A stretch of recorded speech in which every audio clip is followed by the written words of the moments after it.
All right, welcome everyone. मेरे साथ है Mr. Pankaj Pandey, and it's another week, another market wrap. Sir, we saw a lot of red this week. सवाल वही क्यों and यहाँ से किधर? So, hi, good evening, Vishu. Yes, not a pleasant week for everyone in the markets because this is the fourth consecutive week we have seen markets trending lower. This week, net nifty settled nearly 3% lower. The broader market, which is your mid cap and small cap, actually sort of see a bigger sell off, down about 6 odd percent. So markets have breached those supports of say 24,400. I think now it is below 24,000. So to be precise, it's about 23,800. Now, overall markets are in a sort of a old oversold situation. So some kind of a pullback can be expected because we have seen that uh, every year market has the tendency to correct about 10 to 12 odd percent. We have seen a correction of 9% from the top, so probably some more percentage point. Plus, obviously, there could be some volatility. But yes, I think largely when you sort of look at from a market performance perspective, what is really not working for the market is the patch of the soft spell of earnings, which is sort of coming up, be it in banking, be it in a number of other pockets. And that is really sort of impacting the market sentiment because we need to understand this in the backdrop that say, for example, for a big sector like oil and gas, the gross refining margins from last year, it used to be $15, $16. It's about down to $2. Cement prices are at a 1 year low. The steel prices are at 3 year low. So some of these commodities oriented stocks are seeing that kind of an impact. And on top of it, banks are also feeling some asset quality pressures in certain pockets. And that has sort of impacted the market sentiment overall. So till the time we don't see a fresh batch of earnings which are good, it will take a bit more while for market sentiments to improve. Absolutely, sir.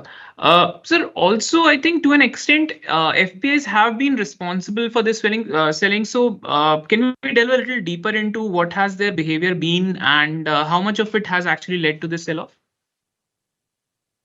Well, yes, I think FPI selling has been very intense because I think what we have seen is the biggest sell-off since March 2020. So this month itself, they've sold about $10 billion kind of equities. And if you sort of include the last day of say September, then it's about $11 billion. But good part is that despite all this, the markets have corrected 8 to 9 odd percent. Otherwise, if there was no support from the domestic institutions or retail, typically markets would have corrected a lot more. Because when you look at this, their selling has largely been absorbed by about 70,000 crore is being deployed by the domestic mutual funds and about 20,000 odd crores by the retail guys. Now, sectorally, if you look at what is clearly happening is that see, real estate was the best performing sector. It rallied about 80% plus last 1 year. Last 1 month, this sector has taken the maximum beating down about 15%. Auto is another sector which did very well, closer to 70, 80 odd percent kind of 1 year returns. And this segment has also seen a decline of 12%. So it's a bit of a sector rotation also coming into play from that perspective because banking has seen a decline of 6, 7 odd percent. It's already one of the lowest performing sectors in the last year perspective. So yes, FI selling is definitely the cause, but the good part is that the brand would have been a lot more if not for the buying done by the institutions or the retail investors. Right, sir. You mentioned banking. What are some of the challenges that have led to banking performing this way? So banking has witnessed one, I think, moderation in credit growth. Then there is a pressure on the margins, which we are clearly seeing, and then there is some delinquency which is coming in the unsecured retail segment. And I mean, if you sort of look at from a credit growth perspective, credit growth has come down from highs of 16% to say 13.5%. Then, because the deposits are costly, so which is why it has impacted margins of most of the lenders by 5 to 20 bips. It has been higher for some cases, but this is what has been the range. Then the gross NPAs have gone up by 10 to 40 odd bips. Now there are some players which are sort of standing out. So, for example, HDFC Bank hasn't gone too big in terms of lending, so it's got relatively saved. So their margins were quite steady, and they have not been lending. Axis Bank did relatively better, so for them, margin erosion was only 6 bips. But when you look at, say, Kotak Bank or IndusInd Bank, so while their advances growth was good, but I think the credit cost for them was very high, especially IndusInd Bank, because I think what you're clearly seeing the pain is in two segments. One is the microfinance book, and also in the credit card business. So Kotak got impacted there, and in IndusInd got impacted in the MFI book. And we have already seen a big bank like IndusInd Bank correcting closer to 20% on the following the results. Now, our sense is that credit growth could sort of normalize to 12 to 14 odd percent. Now, margins are expected to remain volatile, and I think for some quarters, the unsecured book will continue to cause pains. So this is what the nutshell what we are seeing in banking, and NBFC is no different from that perspective because when you look at in NBFC, I think the secure retail segment. So for example, Canfin Homes is in home loans, secured home loans. So there you had seen a stable growth of say 10% in AUM with stable margins, everything. But whosoever has got a higher portion of unsecured lending, the likes of M&M Finance, I think has seen a good amount of impact there. And so from that perspective, uh, NBFCs which have got higher exposure towards some of these pockets have seen quite a sharp deterioration and quite aggressive beating from the market. Bajaj Auto numbers were okay, but for them the credit cost is also again sort of gone up, so that has impacted their bottom line growth. But sum total, things are a bit sketchy in some of the pockets for the lenders. And I think within in this backdrop, what we are liking is say Axis Bank relatively because with a target price of 1400, and then non-lenders. So you have HDFC Life Insurance, which came out with decent set of numbers, so that looks good to us. And AMC is obviously a clean business model, so largely it is a play on the overall market direction, largest AMC. So that is what we have come up with a buy with a target price of 5,500.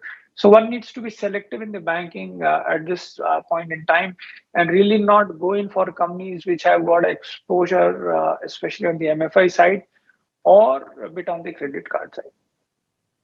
Right. Absolutely. Thank you for that, sir. Let's move on to IT, I think, which has been the most resilient in this mayhem that we have seen. And I think quite a few results are also out now. So what is the trend that is developing there? IT was a pleasant surprise to that extent. So when you look at the tier one names came out with steady quarter and muted H2. But when you look at the tier two companies in the IT, they came out with good set of numbers. So, for example, Coforge, while the numbers are not comparable, but on an organic basis, their quarter-on-quarter growth was 6%, which is very good. Same is the case with Persistent. The quarter-on-quarter growth was up 5.3%. Margin profile was also quite good, and the growth was largely broad-based. So while Coforge did witness some bit of a quarter-on-quarter decline in margins, but that was largely to do with the wage hike and ESOP. In fact, Persistent did not witness any kind of a margin decline. And deal wins have been good, both YOY and quarter on quarter. And even the guidance has also been good. So what Coforge is guiding is nearly 18% kind of a growth. They had earlier guided for a 16% kind of a growth. And Persistent has given a target of say $2 billion kind of a revenue by FY27. Which is again implying a growth of nearly 19%, which is a very good growth. And that along with that, they're expecting margins to expand from say 14% to by 2 or 3% more. So clearly liking the results of say Persistent. There we have come up with a buy with a target price of 6,500. At Techem already we have been very positive. So that is another company where we have come up with a buy with a target price of 2,000. So tier two numbers have been a pleasant surprise. So it's not that everything is bad in results. IT is sort of doing relatively better. Right, awesome. We have talked about the digital. Let's also talk about the brick and mortar, which is, of course, our cement sector. I think we saw a lot of consolidation in the past. Have the fruits started bearing there? I think it's still time away, Vishu, because this was a muted quarter on which was expected because typically monsoon you don't see much of a volume growth. So while yes, the volume growth was muted 0 to 1%, and there is a backdrop to this because last year the cement volumes had grown by 10 to 11 or 12 odd percent. So on a high base, it was expected. But a bit of a negative surprise on the prices because quarter on quarter we have seen prices down by about 3 odd percent. YY it's down about 9%. And that impacted most of the companies, be it Ultratech, be it Dalmia, or be it ACC, or even a smaller players. When you look at the kind of price decline what we have seen, I think companies tried to sort of mitigate to some extent by lowering their cost. But nutshell, we have seen a decline of 200 to 300 rupees per ton EBITDA for most of the companies. So H1 is muted. H2, there is some hope or some better guidance in terms of H2 is expected to be better than H1. But how much better? It is still a difficult guess because this sector is still undergoing M&A. Because if you sort of read the latest announcement, then Orient Cement is being picked by Adani. So while the valuations are okay according to us, but I think till the time this M&A or the sector consolidation continues, I think you are going to probably see the weakness continuing in this entire sector. But having said that, we have seen a good amount of knock on the pricing. So I think big players like Ultratech look attractive to us with a target price of 13,500. And Sagar Cement has seen quite a good brunt. In fact, they made a loss. So we have seen a decline in the prices.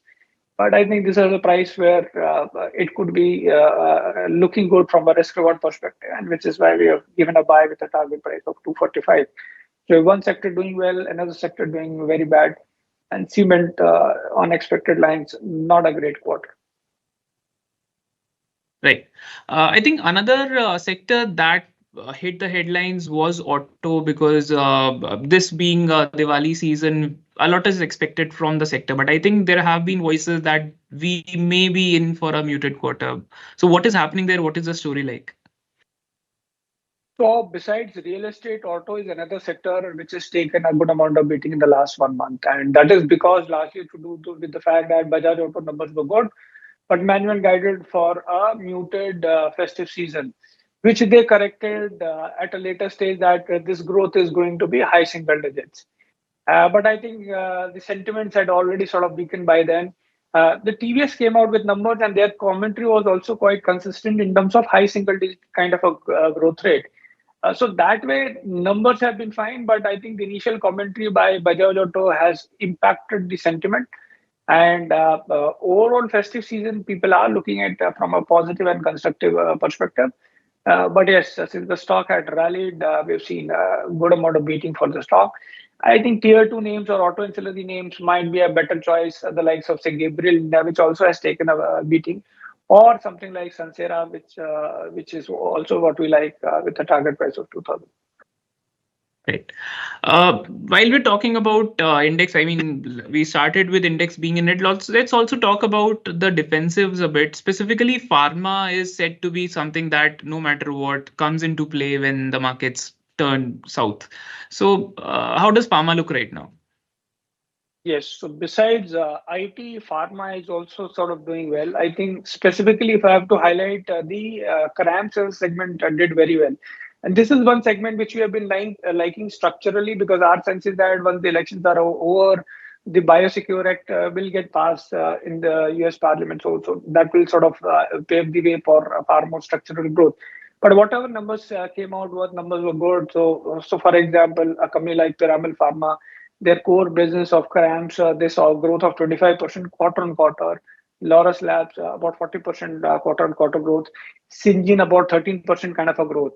So they came out with a good set of numbers. These companies are doing a decent amount of capex. So Piramal Pharma is doing a capex of 2,500 crores. Syngene at about 1,500 crores, and Laurus at about 1,800 crores. And good part is that the second half is also there sounding equally positive. and which is why I feel that this is one segment or one pocket which should do very well. We're liking both the names like Piramal Pharma, where we had an earlier buy. Now also we are keeping it as a buy with a target price of 280. And the other one is Syngene with a target price of 980. So defensives are playing their role on expected lines. Right. Getting a little stock specific, I think we saw this week Escorts Kubota joining hands with Sona Comstar. How do we look at this deal? So it was long expected that Escorts will sell their railway business. But I think when you look at the overall consideration, we felt that Escorts have really not done a very great deal because understand this, their railway division does a turnover of 950 odd crores, which grew about 13 odd percent. It's a good business where margin profile is 19%. ROC is 45%, and they've sold this business at a fairly cheap price of 1600. Because our sense is that given the overall capex which is going on railways, the Escorts itself is trading somewhere about 4 times. So ideally, 4.5 times. So ideally, the valuation should have been higher. And I think the markets also did not like that, and which is why we had seen a negative reaction for Escorts Kubota on that particular day. So definitely not a good deal from a Escorts Kubota perspective. Right. We also got JSW Steel coming out with its results. What did we see there? So, like I said, steel is another sector which is witnessing the brunt of cheaper Chinese imports. So, in that backdrop, JSW did well because this is one of the most efficient companies in the steel space, despite having lesser backward integration. So, if you look at the prices or their realization for this quarter was down about 6,000 rupees per ton on a quarter-on-quarter basis. But good part is that they've been able to save on the raw material cost by about 5,000 rupees. And then there was some cost optimization initiatives which they have taken. So they have been able to improve their cost, or sorry, EBITDA per ton from 8,400 to 8,700. So that way, I think they've done a very good job. And I think this is one company which we have always maintained a buy. And I think we'll sort of hear out the management commentary. But largely, things are going in positive direction for a company like this. I see in commodity, it is extremely important that the cost should be under control because you cannot really control the prices. And I think this company is living to that expectation. So JSW Steel stands out from a result perspective. Right, absolutely. With that, our weekly wrap is complete. Our regular viewers would be wondering where our hidden gem is why am I not asking about it? So the answer to that is we are coming up with not just one gem, but a full jewelry set in the form of Diwali Muhurat picks. Watch out this space. It'll be released with Pankaj sir over this weekend itself. We'll come out with a separate video and wherein we'll discuss Muhurat picks with Pankaj sir.